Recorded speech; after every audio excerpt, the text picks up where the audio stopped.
This is the Tree of Life, Season 18, Chapter 9. In this episode, we will be discussing how negational valence within the digital stream is eliminated through the commutation of the valence into affirmation within an analog structure within the analog stream. This is a second form of reverse substitution event. To reiterate, the first involved the movement of an analog structure within the analog stream to a digital structure within the digital stream.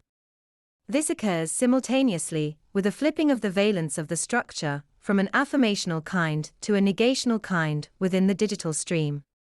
The second form introduced here involves the transfer of a digital structure within the digital stream to an analog structure within the analog stream, thereby eliminating negational valence within the digital stream.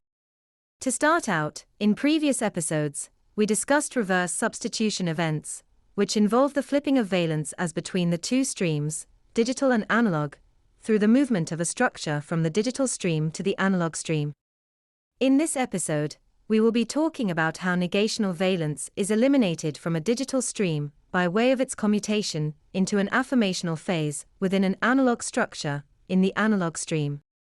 Initially, when there is a negational valence within the digital stream, it produces an occlusion, or a string, within the flow of that stream, which in an affirmational state is atomized. The vessel itself is in contact with the stream, which through the distribution of substitution events, produces a flow of that stream from vessel to vessel according to a particular form of natural law.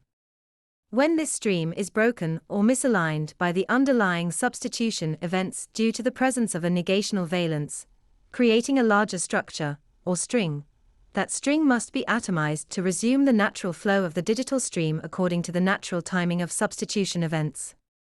This elimination of negational valence does not occur through substitution events ordinarily, which merely reverse the valence as between the two strings caused by that structure. But there is another way that this negational valence within the digital stream can be eliminated, namely through the commutation of that negation into affirmation within an analog or substitutionary structure.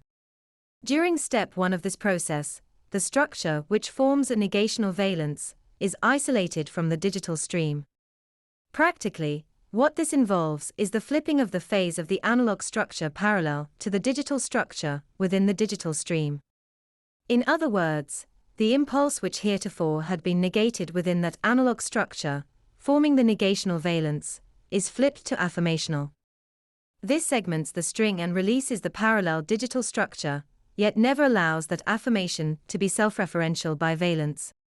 Then, the parallel digital structure, now atomized, moves through the attention to the analog stream, where it forms a substitutionary relationship relative to the same central individual respect to the affirmation, which flipped the phase.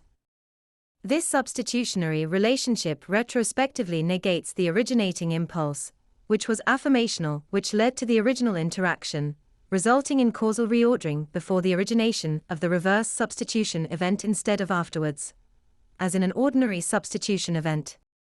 In other words, the transitionary period described by the bifurcation of perception is linked the isolation of that consciousness from the digital stream, whilst also the flipping of the phase of that structure as it transitions from digital stream to analog. Since we see that causal reordering generally follows a substitution event, whilst in a reverse substitution event, it generally precedes it, we can see that the sequential linking of the two forms of substitution event can create a pocket, or dead space, between two conflicting directions of causality. That's the end of the podcast for today.